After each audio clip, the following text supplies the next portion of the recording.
Salut à tous, c'est Quentin Netto pour MeTeam. Sans orgueil, jamais il ne sommeille. Ma première fois avec Dieu, je pense que j'étais tellement petit que je ne pourrais pas la raconter. J'ai grandi vraiment dans la foi globalement et dès 8-9 ans, je voulais me faire baptiser, je voulais Dieu dans ma vie, donc pas de souvenir particulier. Ma première chanson écrite, c'était avec ma sœur. Il y avait besoin, il y avait le leader de notre chorale qui nous avait encouragé à écrire des chansons. Et ma sœur m'a dit, allez viens, on va écrire une chanson. Et en fait, moi j'ai continué et elle, non. Il aime ta personne, son règne, il le donne pour vivre à tes côtés, mourir de trop.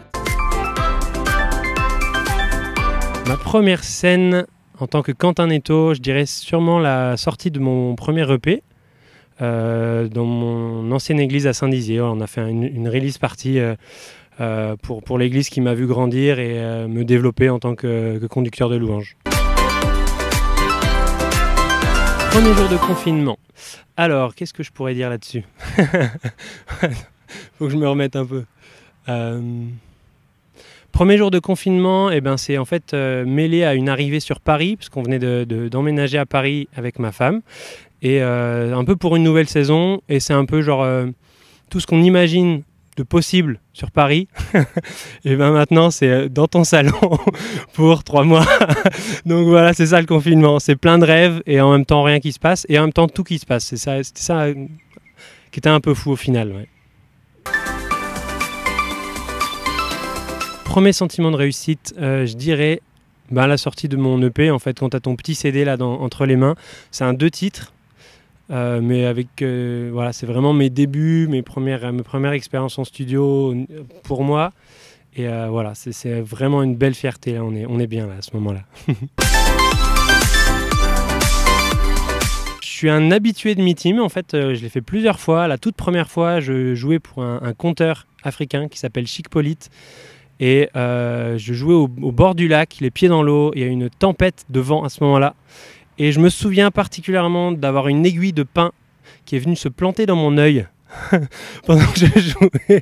C'était pas très agréable, mais on a continué et le vent est resté jusqu'à la fin du concert, très clairement. Mais c'était vraiment une belle expérience. Et puis depuis, je suis revenu et je suis revenu. Et c'est toujours un plaisir. Quand je sais que rien n'échappe à ton dessein et quand j'entre en ta présence, tu es Dieu, seul, tu es Dieu, seul, tu es Dieu, tu es bien au-dessus de tout, Dieu vivant ici parmi nous. Celui qui n'abandonnera jamais. Tout peut s'écrouler ici-bas, tout peut s'embraser dans ma foi. Tu es celui qui n'abandonnera jamais. Quand je sens que tout s'éteint autour de moi, quand toutes mes peurs s'étendent à chaque pas, quand je vois briller ta face, tu es Dieu. Donc ma première expérience de festival digital, effectivement, c'est des choses qui sont pas censées se vivre comme ça, c'est sûr. Normalement, un festival, ça se vit avec des gens, on sent l'odeur des frites, de l'animal qui est en train de cuire quelque part pour nourrir tout. Et là, il n'y a pas. Mais bravo à MeTeam de relever le défi. Je sais que c'était pas simple pour eux. Et franchement, c'est beau ce qu'ils font. Et je suis vraiment convaincu que le résultat va être au rendez-vous. En tout cas, pour moi, actuellement, ça se passe très très bien.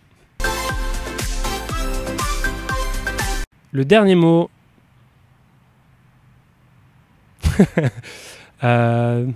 Non, j'ai juste envie d'encourager les gens à faire des choses comme MeTeam, là, qui semblent un peu fous, qui semblent un peu nous dépasser, et d'y croire et d'investir là-dedans. En fait, je crois que c'est quand même un truc qu'on peut vivre à notre époque, de pouvoir réaliser des rêves et des choses comme ça. Donc moi, j'aurais envie d'encourager les gens à aller vers ces choses-là. Voilà, si c'est un bon dernier mot, je pense. Une belle valeur d'espoir et de... Yes.